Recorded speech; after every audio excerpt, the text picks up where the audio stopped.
கண்ணே இந்த ஆலயம் உனக்காக.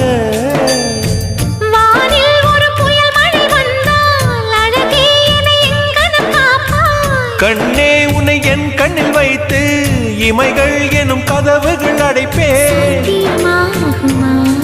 நான் சத்தியம் செய்யவா? தொடு தொடுவெனவே வானவில் என்னை தூரத்தில் அழைக்கின்ற நேரம்.